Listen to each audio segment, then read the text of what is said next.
Δεν θυμάμαι ακριβώς πότε άρχισε να με βαραίνει εκείνο το προαίσθημα, το αδιόρατο τσίμπημα στον σβέρκο που προειδοποιεί πριν από κάθε σκοτάδι. Ίσως ήταν τη νύχτα που βρήκα το πρώτο σημάδι. Ένα σημάδι τόσο λεπτό και αθόρυβο που μόνο κάποιος σαν εμένα, κάποιος που ζει χρόνια κυνηγρώντας ίσκινους, θα το πρόσεχε. Ήταν μια υπόθεση που υποτίθεται πως είχε κλείσει. Ένα διαμέρισμα στο κουκάκι, ένα θύμα χωρίς μάρτυρες, μια πόρτα κλειδωμένη από μέσα. Ο ιατροδικαστής μίλησε για ανακοπή. Φυσικός θάνατος, είπαν όλοι. Όλοι εκτός από εμένα. Καθώς στεκόμουν στη σιωπηλή κουζίνα, τα μάτια μου έπεσαν στο πλακάκι δίπλα στον νεροχύτη. Ένα σκούρο σημάδι, σαν αποτύπωμα, αλλά πιο λεπτό, σαν να ακουμπούσε κάτι αόρατο, κάτι που πάσχιζε να αφήσει ίχνος ύπαρξης. Το άγγιξα με το δάχτυλο. Παγωνιά. Ένα ανομολόγητο ρίγος ανέβηκε από τη ραχοκοκαλιά μου, σαν να αναγνωρίζω κάτι που δεν έπρεπε. Τότε άκουσα το πρώτο χτύπημα. Ήρθε από το διάδρομο, αργό, απαλό, σαν να περνούσε κάποιος το χέρι του πάνω από τον τοίχο. Έμεινα ακίνητος. Η πόρτα ήταν κλειστή, ο διάδρομος άδειος. Μα ο ήχος συνέχισε ανεξήγητα σταθερός, πλησιάζοντας σαν ανάσα που σύρει το ίδιο της το βάρος. Ήταν εκεί που κατάλαβα πως δεν είχα να κάνω με άνθρωπο, ούτε με ζώο, ούτε με κάτι που μπορούσε να περιγραφεί με λέξεις. Το σημάδι στο πλακάκι δεν ήταν τυχαίο. Ήταν μήνυμα, προειδοποίηση. Και κάπως, κάπου, κάποιος ή κάτι ήξερε ότι το είδα. Το χτύπημα σταμάτησε ξαφνικά. Ακολούθησε μια άπνοη σιωπή που κράτησε αρκετά ώστε το μυαλό μου να φτιάχνει τις πιο σκοτεινές εκδοχές του αόρατου. Και τότε, πίσω μου, ένας ψίθυρος, τόσο κοντά που σχεδόν ένιωσα το τρεμός βημά του στο αυτί μου. «Σε βρήκα». Η καρδιά μου σταμάτησε για ένα χτύπο. Γύρισα απότομα, αλλά φυσικά δεν υπήρχε τίποτα. Τίποτα ορατό, τουλάχιστον. Κι όμως, το σημάδι στο πλακάκι είχε αλλάξει θέση, είχε μετακινηθεί, είχε μεγαλώσει. Κάτι είχε αρχίσει να ξυπνά. Βγήκα από το διαμέρισμα σαν άνθρωπος που προσπαθεί να ξεφύγει από τη σκιά του. Ο αέρας του διαδρόμου μύριζε υγρασία και παλιό ξύλο, αλλά πίσω του έκρυβε μια αδιόρατη μεταλλική νότα, σαν την οσμή που αφήνει ο φόβος όταν τον αγγίζει κάτι άλλο. Κάτι ξένο. Το κινητό μου δόνησε. Η οθόνη άστραψε. Αριθμός άγνωστος. Δεν το σήκωσα αμέσως. Μετά τον ψίθυρο στο αυτί μου, κάθε ήχος φάνταζε απειλή. Τελικά απάντησα. «Ντετεκτίβ, φύγετε από εκεί. Δεν πρέπει να βλέπετε το σημάδι. Όσο το κοιτάτε, τόσο μεγαλώνει». «Ποιος είστε?» ήταν το μόνο που μπόρεσα να ψελιθήσω. Μα η φωνή χάθηκε, καταπίνοντας την τελευταία λέξη της μέσα σε έναν παράξενο συρισμό. Ένα τρίξιμο διέσχισε τη γραμμή και μετά σιωπή.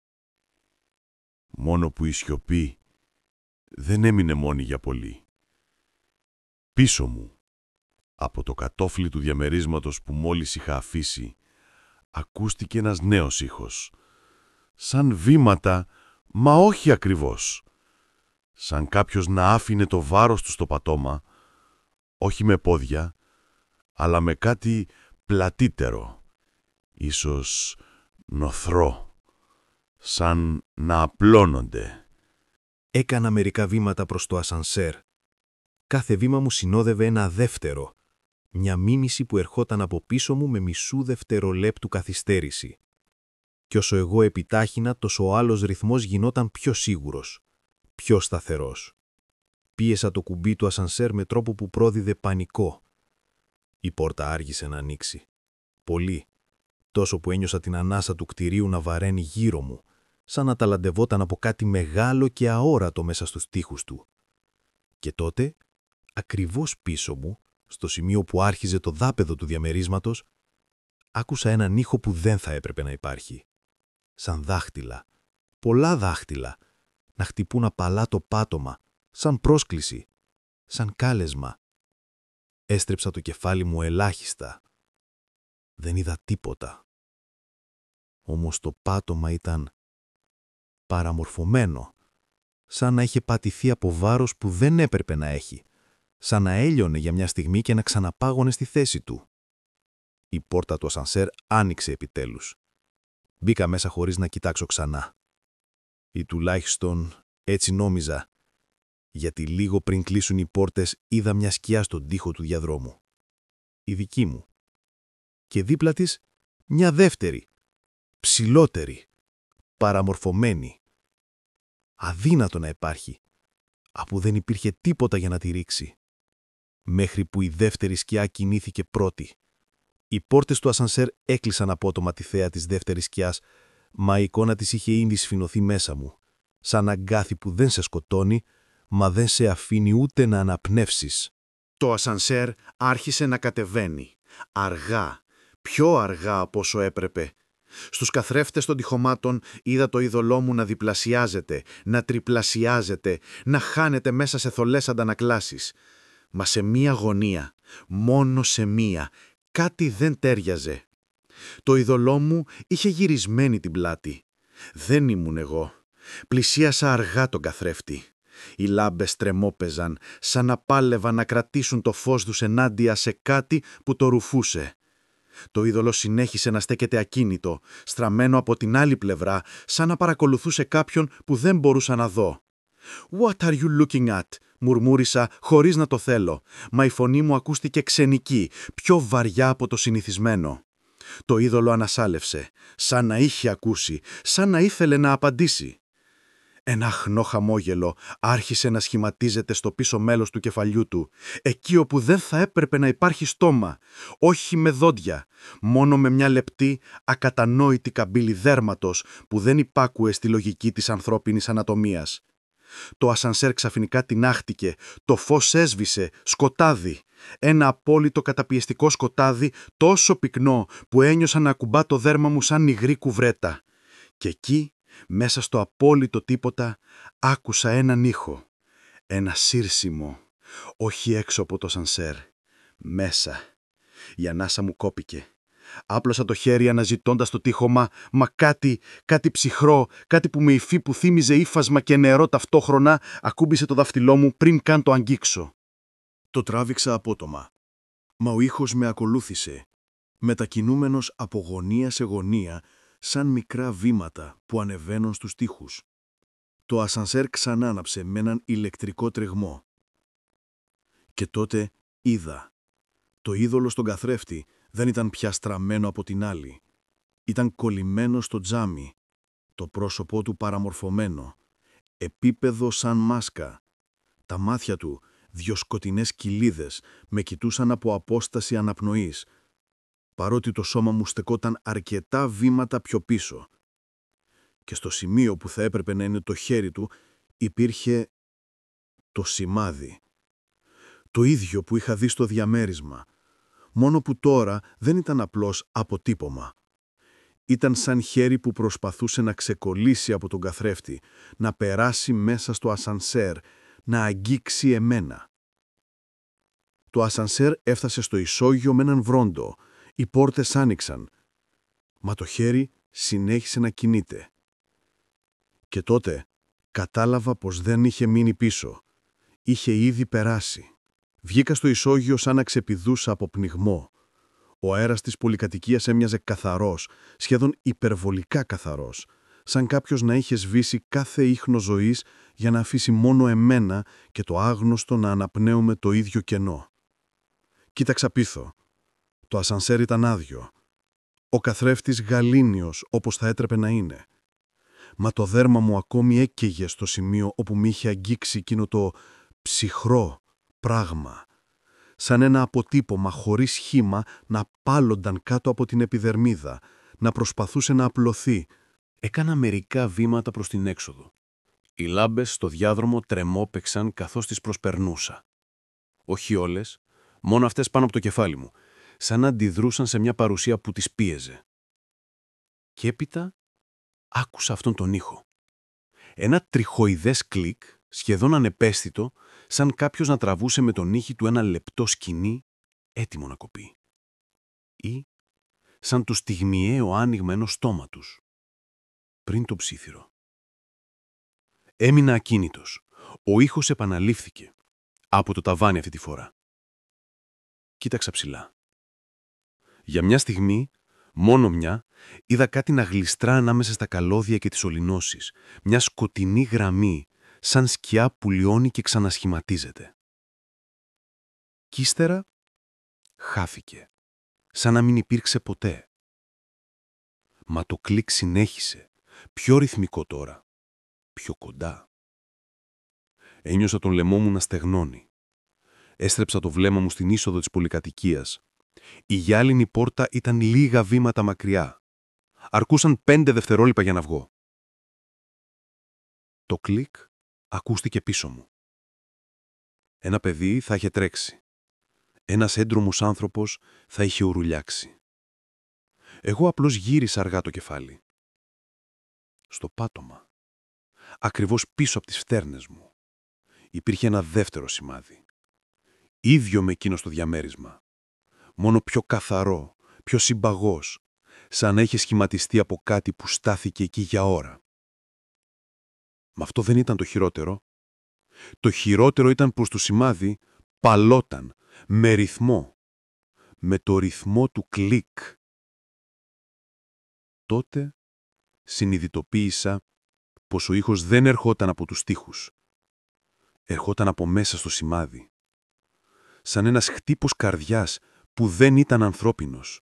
Έσκυψα ελάχιστα, παρά τη λογική μου που ούρλιαζε να τρέξω. Ο παλμός έγινε δυνατότερος και τότε, όπως συμβαίνει μόνο στα πιο σκοτεινά όνειρα, το σημάδι άνοιξε για ένα κλάσμα του δευτερολέπτου. Σαν βλέφαρο.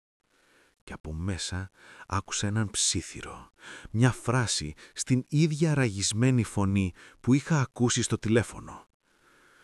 «Δεν μπορείτε να ξεφύγετε από κάτι που δεν έχει σώμα». Οι πόρτες της εισόδου άνοιξαν από έναν ξαφνικό άνεμο. Η νύχτα ήταν έξω, παγωμένη και αμίλητη. Χωρίς δεύτερη σκέψη έτρεξα. Μα το κλικ με ακολούθησε. Πιο γρήγορο, πιο κοντά. Κι όταν έφτασα στον δρόμο, κατάλαβα το αδιανόητο. Ο ήχος δεν ερχόταν πια από πίσω μου. Ερχόταν από μέσα μου. Ο δρόμος ήταν έρημος, σαν η πόλη να είχε αδειάσει από ζωή πριν από αιώνες, αφήνοντας μόνο τα φώτα της να κρέμονται πάνω από το κενό. Έτρεχα χωρίς προορισμό, μόνο με το ένστικτο, εκείνου που ξέρει ότι τον κυνηγούν.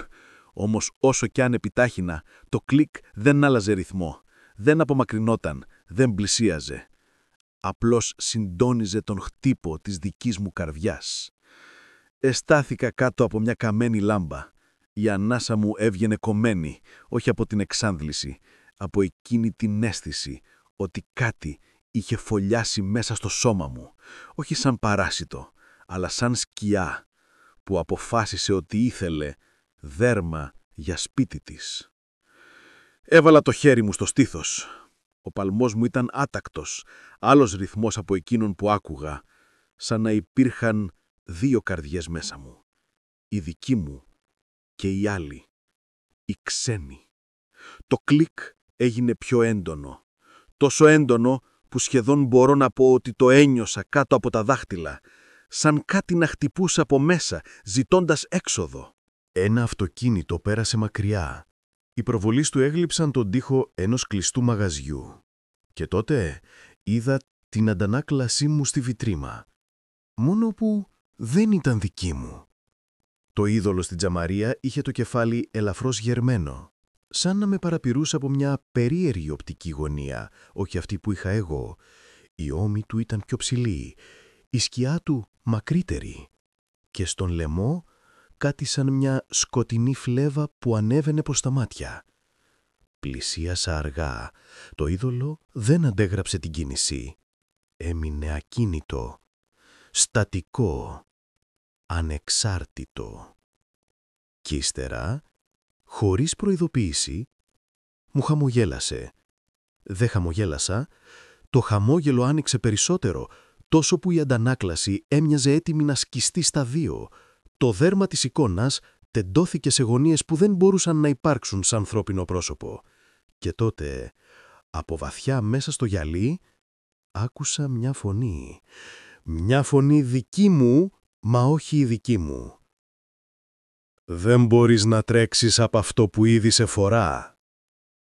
Έκανα ένα βήμα πίσω, μα το είδωλο έκανε ένα μπροστά, σαν να έχει αποκοπεί πλήρως από το σώμα μου και να έκανε το πρώτο βήμα στον κόσμο. Το κλικ μέσα στο στήθος μου δυνάμωσε. Ένιωσα έναν πόνο, σαν χιλιάδες λεπτά νήματα να τραβούν το δέρμα μου από μέσα προς τα έξω, σαν κάτι να ήθελε να χωρέσει εκεί όπου δεν υπήρχε χώρος. Ζεστός υδρότας κατέβηκε στον κρόταφό μου. «Όχι, όχι μέσα μου», ψιθύρισα. Και τότε ακριβώς το σημάδι εμφανίστηκε πάνω στο δέρμα μου. Εκεί, στο στέρνο, σαν αποτύπωμα αφήνοντας το σχήμα του όχι πάνω σε επιφάνεια, αλλά μέσα στη σάρκα. Ένα σκούρο, άμορφο, πάλωμενο σημάδι. Το είδωλο στο γυαλί σήκωσε το χέρι του και εγώ ένιωσα ένα κάψιμο στον ίδιο τόπο. Σαν το χέρι του να ήταν ήδη δικό μου. Πριν προλάβω να κινηθώ, η αντανάκλαση άνοιξε το στόμα της και ψιθύρισε με τον τόνο της πρώτης εκείνης φωνής, της ραγισμένης, της ακατανόητης. «Το επόμενο στάδιο είναι η απώλεια».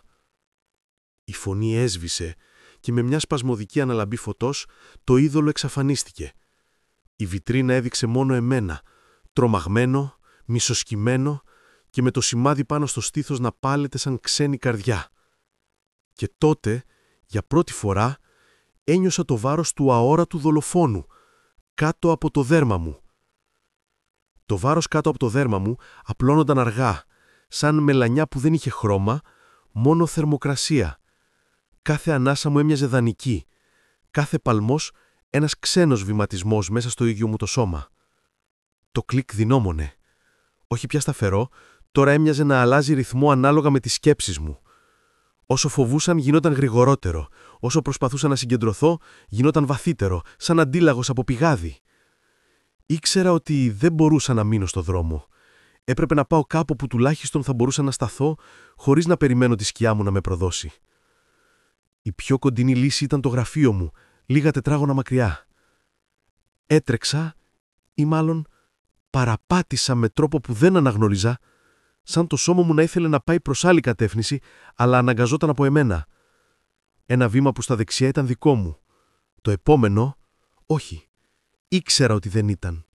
Ένιωφα τη διαφορά, το βάρος, το διαφορετικό κέντρο ισορροπίας. Ήταν σαν να περπατούσα με δύο μέσα σε ένα δέρμα. Κάποτε έφτασα. Το γραφείο ήταν σκοτεινό. Άνοιξα την πόρτα με το κλειδί. Η παλιά μυρωδιά καφέ και χαρτιού με αγκάλιασε για μια στιγμή, σαν να με θυμήθηκε και να προσπάθησε να με προστατέψει από αυτό που κουβαλούσα. Μα εκείνο δεν σταματούσε. Το κλικ ακολουθούσε σαν χτύπος, σαν κάτι που μεγάλωνε. Άναψα το μικρό φως στο γραφείο. Οι σκιές τρεμόπαιξαν στους τοίχους. Και τότε κατάλαβα κάτι τρομακτικό. Δεν ήταν στατικές, παλόταν η κάθε μια, όχι από τη λάμπα, από εμένα. Όλες οι σκιές στον χώρο κινούνταν με τον ρυθμό του κλικ. Έγιρα στον τοίχο για να σταθεροποιηθώ. Ο υδρότας μου έσταζε στο πάτωμα, κάθε σταγόνα ακουγόταν υπερβολικά δυνατά. Και τότε κάποιος ψιθύρισε το όνομά μου. Όχι από το δωμάτιο, από μέσα μου. Η φωνή δεν ήταν η δική μου. Δεν ήταν αντρική, δεν ήταν γυναικεία. Ήταν σαν να μιλούσε μια ηχό που δεν είχε πηγή, μόνο κατεύθυνση. «Άλεξ», πάγωσα. «Άλεξ, μην φοβάσαι το άδειο. Το άδειο είναι το σπίτι μου». Το σημάδι στο στήθος μου ανέβηκε μισό εκατοστό προς τον λαιμό, σαν να γλιστρούσε, σαν να είχε δική του βούληση. «Ποιος είσαι?» κατάφερα να πω. Για μια στιγμή δεν υπήρξε ήχος. Ύστερα Όλες οι σκιές στο δωμάτιο τεντώθηκαν προς το μέρος μου σαν να ανέπθεαν μαζί και η φωνή είπε «Η σιωπή που μένει όταν ο άνθρωπος φεύγει». Το κλικ σταμάτησε. Μια απόλυτη ηρεμία απλώθηκε μέσα μου. Μια ηρεμία που με φόβησε περισσότερο από κάθε άλλο ήχο. Και τότε, στο τζάμι του παραθύρου, είδα την αντανάκλασή μου να μου γνέφει, αργά, με μια προειδιόπιση που δεν καταλάβαινα ή δεν ήθελα να καταλάβω. Πριν προλάβω να ρωτήσω οτιδήποτε, το φως έσβησε και η σιωπή είπε ξανά το όνομά μου. Όχι ένας ψίθυρος πλέον, ένα κάλεσμα. Το σκοτάδι στο γραφείο δεν ήταν συνηθισμένο. Δεν ήταν η απουσία φωτός, ήταν η παρουσία κάποιου άλλου. Κάτι γεμάτο σιωπή, κάτι που φορούσε το σκοτάδι σαν δέρμα του. Κι εγώ, εγκλωβισμένος ανάμεσα στους 4 τοίχους, ένιωσα πως δεν υπήρχε πια χώρος για μένα. Το κλικ είχε σταματήσει. Όμως το σημάδι στο στήθος μου άπλωνε, σαν ρίζες, έρποντας κάτω από το δέρμα μου, γλιστρώνοντας προς τον λαιμό, προς το σαγόνι. Κάθε ίτζα που καβακτούσε έσβηνε ένα κομμάτι από την αίσθηση του σώματός μου. Δεν ένιωθα τα δάχτυλά μου. Μόνο μια πεγερή ξενότητα, σαν να τα κινούσε κάποιος άλλος. Άναψα τον φακό του κινητού μου. Η χλωμή δέσμη φώτισε το γραφείο, χτυπώντας τους τοίχους. Τότε είδα το αδιανόητο. Η σκιά μου δεν ακολουθούσε. Δεν στεκόταν εκεί όπου έπρεπε. Ήταν πιο μπροστά, σαν να έκανε ένα βήμα πριν από μένα. Κι ύστερα κι άλλο. Κι άλλο. Η σκιά μου περπατούσε προς την πόρτα, ενώ εγώ στεκόμουν ακίνητος. Το στόμα της σχημάτιζε μια λέξη που δεν μπορούσα να ακούσω. Το κεφάλι της γύρισε προς τα αριστερά, σαν να αφουγραζόταν κάτι μέσα στους τοίχους. Έπειτα άρχισε να τρεμοπαίζει, σαν να την έπιανε κάτι από πίσω, κάτι που το φως δεν μπορούσε να δείξει. Η δέσμη του φακού άρχισε να παλέται, όχι από μένα, αλλά από το χέρι μου, που δεν υπακούε πλέον. Ένα απότομο τίναγμα μου έκοψε την ανάσα. Ένιωσα έναν πόνο στο λαιμό, σαν να προσπαθούσε κάτι να ανοίξει δίωδο από μέσα προς τα έξω.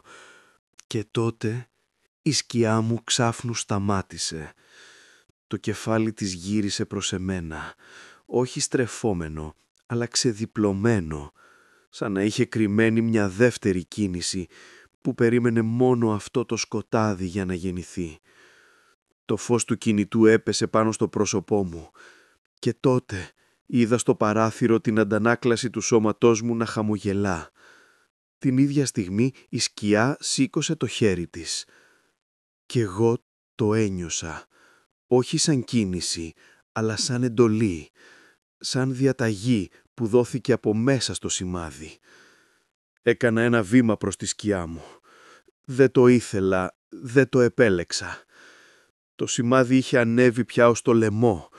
Ένιωθα κάτι να τρίβεται κάτω από την επιδερμίδα, σαν ψυχρά νήματα να τεντώνονται. Και τότε η σκιά μου άνοιξε το στόμα της. Η φωνή που βγήκε ήταν η ίδια ραγισμένη φωνή που είχα ακούσει στο διαμέρισμα.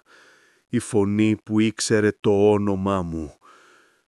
Ήρθε η ώρα να βγω. Ένας παγωμένος πόνος με κάρφωσε στο στήθος.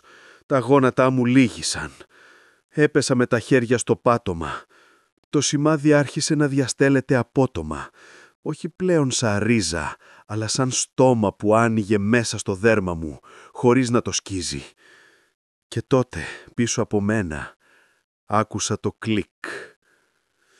Όχι 1, 2, 3. Σαν βήματα. Σαν να πλησίαζε κάτι που περίμενε απλώς να τελειώσει η διαδικασία. Σήκωσα το γέμμα μου, στην πόρτα του γραφείου, εκεί όπου το σκοτάδι γινόταν πιο πυκνό, μια σιλουέτα χωρίς χαρακτηριστικά στεκόταν και περίμενε. Και η σκιά μου έτρεμε από χαρά. Η φιγούρα στην πόρτα δεν είχε μάτια, στόμα ή οποιοδήποτε χαρακτηριστικό. Κι όμως ήξερα πως με κοιτούσε. Όχι όπως κοιτά ένας άνθρωπος, αλλά όπως κοιτά ένα κενό που περιμένει να γεμίσει. Το σκοτάδι πίσω της έμοιαζε να τινωθεί απαλά προς το μέρος μου, σαν να την τζεγενούσε. Το σημάδι στο στήθος μου είχε ανοίξει περισσότερο. Δεν το έβλεπα, το ένιωθα. Μια άβυσσος διαστολής, Ένα παγωμένο άγγιγμα στο εσωτερικό των οστών μου, σαν να τραβούσε το κάθε μου χτύπο, τον κάθε μου ψίθυρο, το κάθε θραύμα του εαυτού μου που προσπαθούσε ακόμη να υπάρξει. Η σκιά μου στο πάτωμα είχε φτάσει πλάι στη σιλουέτα. Στεκόταν δίπλα της σαν παλιός γνώριμος. Και τότε, για πρώτη φορά, η σκιά μου γύρισε προς εμένα και έγειρε το κεφάλι. Με στοργή. Με στοργή. Ένιωσα την αναπνοή μου να κόβεται, όχι από φόβο πλέον. Από μια απερίγραπτη, ανίποτη κατανόηση. Ήμουν εγώ αυτός που καλούσε. Όλον αυτόν τον καιρό. Με τα βλέμματά μου στα λαθοσμέρις, με τις αιμονές μου στις λεπτομέρειες, με την επιμονή μου να κοιτάζω εκεί που δεν κοιτάζαν οι άλλοι. Το άδειο πάντα ζητά αυτόν που το αναγνωρίζει. Η φιγούρα έκανε ένα βήμα μπροστά. Το κλικ ακούστηκε σαν καρδιοχτύπη που έπαψε να προσπιχθέται. Το σκοτάδι γύρω της κυμάτισε και για μια στιγμή είδα κάτι που με πάγωσε ως το μεδούλι. Δεν είχε σκιά. Εγώ την είχα πάρει. Ή μάλλον, εκείνη είχε πάρει τη δική μου και την είχε βάλει να με προετοιμάσει. «Άλεξ», είπε η φρονή μέσα από το δέρμα μου. Το σημάδι ανέβηκε ως το λαιμό μου και για μια στιγμή ο αέρας στον χώρο πάγωσε με έναν ήχο σαν σπάσιμο πάγου. Το σώμα μου τινάχτηκε, όχι από πόνο, από άδεια, από μια απουσία που άνοιγε από μέσα μου σαν χασμουριτό. Η σιλουέτα ακούμπησε το πάτωμα χωρίς θόρυβο. Έσκυψε. Το πρόσωπό της, ή ότι έμοιαζε με πρόσωπο, πλησίασε το δικό μου. Και τότε έμαθα πώς μιλάει ένα σκοτάδι χωρίς στόμα. Μέσα από το δικό μου. Τα χείλη μου κινήθηκαν χωρίς τη θέλησή μου. Εσύ με κάλεσες. Με είδες. Κι ό,τι βλέπει το άδειο το παίρνει. Τα χέρια της φιγούρας απλώθηκαν. Το ένα πέρασε μέσα στον θώρακά μου, χωρίς να τον αγγίξει, σαν να η σάρκα να ήταν απλώς λάθος προοπτική. Το σημάδι στο στήθος μου άνοιξε σαν πύλη, σαν να είχε δούλεψει ώρα για να δημιουργήσει αυτήν τη δίωδο. Τότε η σκιά μου, η σκιά που υπήρξε κάποτε δική μου, έπεσε πάνω μου, όχι σαν βάρος, αλλά σαν επιστροφή, σαν να έμπαινε εκεί μέσα από όπου είχε βγει. Το σώμα μου κατέρευσε στο πάτωμα.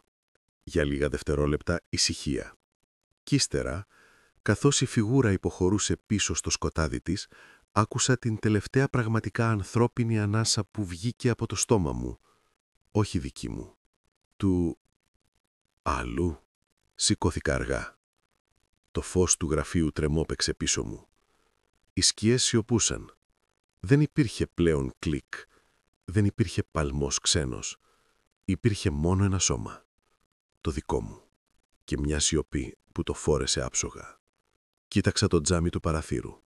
Η αντανάκλαση χαμόγελε πρώτη.